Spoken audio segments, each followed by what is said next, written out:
경북 구미에 있는 유리 가공 공장에서 황화수소로 추정되는 유해 화학물질이 누출됐습니다. 질소가스가 새나가면서 이 사고로 통조했던 화학물질은 현재 4명으로 의식 불명 상태. 지금까지 확인된 사망자는 남성 3명과 여성 1명이며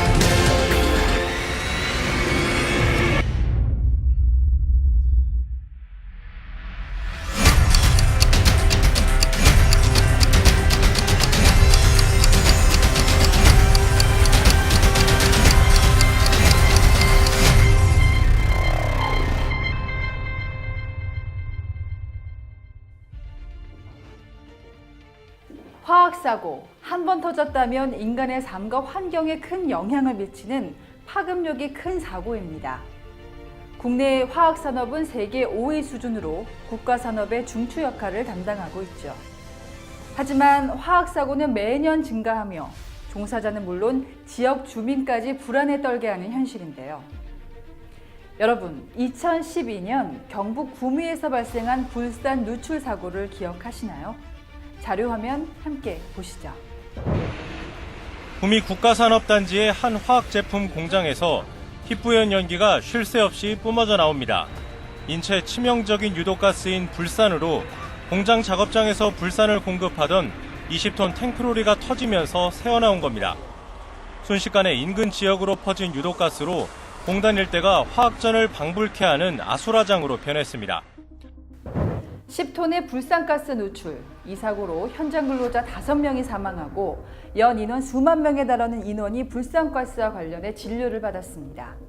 그리고 환경오염과 더불어 총 544억 원의 재산 피해가 발생했죠. 이 당시 미흡한 사고 대처가 피해를 키웠다는 분석이 있는데요. 사전 예방과 안전관리에도 불구하고 사고의 위험은 어떤 경우에도 배제할 수 없습니다. 그래서 사고 발생 시 대응이 무엇보다 중요하겠죠. 현장에서 사고 대응 업무를 수행하는 여러분과 함께 화학사고 발생 시에 반드시 숙지하고 있어야 할 행동수칙, 기본 응급조치 요령을 알아보겠습니다. 화학 공장에서 화학사고로 인한 환자 발생 시 현장 안전 관리자의 구조 및 처치, 그리고 119 구급대원의 현장 도착 및 환자를 병원으로 이송하는 과정에 대한 내용을 살펴보겠습니다. 화학 공장 내에서 화학 사고가 발생하여 현장 안전관리자가 출동하여 공장 안으로 들어갑니다. 공장 안에서 화학 사고로 쓰러져 있는 환자를 발견하고 안전한지 확인한 후 구조합니다. 쓰러져 있는 환자를 들 곳에 옮기는 내용입니다. 환자를 옮길 때 외상이 있는 것을 가정하여 척추 고정을 시도하고 목과 등이 비틀리지 않게 해야 합니다. 처음부터 목 보호대를 하는 것을 권장합니다. 이송 중에도 기도, 호흡, 순환을 확인하도록 합니다. 현장 안전관리자가 간단한 평가를 시행하고 필요한 응급처치를 합니다. 외상이 있으면 고정, 의식이 없으면 기도 확보 등 호흡, 순환도 마찬가지로 상태에 따라 응급처치를 합니다. 피부에 환자의 옷이나 피부와 직접 접촉하지 않도록 주의합니다. 이송 준비 후 119 구급대원을 기다립니다. 119 구급대원이 보호복과 보호장비를 갖추고 현장에 도착합니다.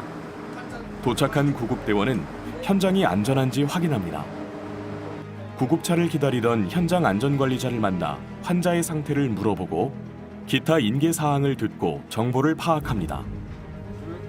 119 구급대원은 환자를 옮기기 전에 환자의 기도, 호흡, 순환 상태를 살펴보고 혈압, 맥박, 의식, 산소 포화도 등을 측정, 파악합니다. 이후 구급대원이 들것으로 환자를 구급차 내로 옮깁니다. 구급차 내부에는 화학물질 오염을 방지하기 위한 비닐을 설치해 놓아야 합니다. 구급차 내 침대를 고정시켜 환자가 낙상하거나 구급차 내에 부딪히는 사고를 미리 예방합니다.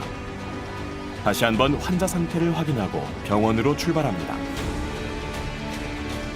다음은 구급대원이 환자를 이송하는 중 환자의 상태가 악화되어 병원 의료진에게 의료 지도를 받고 병원에 도착 후 의료진에게 환자를 인계할 때까지의 처치 내용입니다. 구급대원은 이송 중에도 환자의 기도, 호흡, 순환을 확인하도록 합니다. 구급차 내에서 이송 중 환자의 산소 포화도, 혈압, 맥박을 감시합니다. 이송될 병원의 지도의사에게 이송 중 환자의 상태를 보고하고 필요한 지시를 받습니다. 구급차는 내부가 비닐로 쌓여 있으나 움직임 중 비닐이 손상되어 구급차 내부가 오염되지 않게 조심합니다.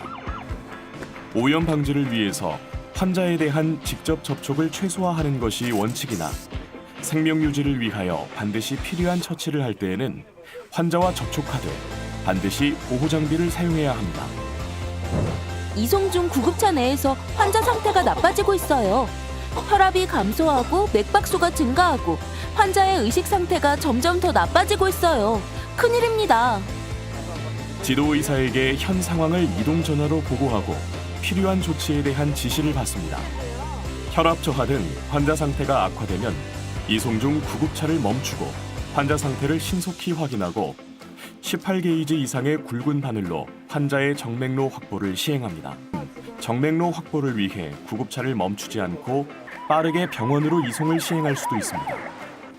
갑자기 이송 중 쇼크로 의심되는 환자 상태의 악화가 발생하면 낮아진 혈압을 높이기 위하여 정맥 주사로 수액을 최대로 틀어줍니다.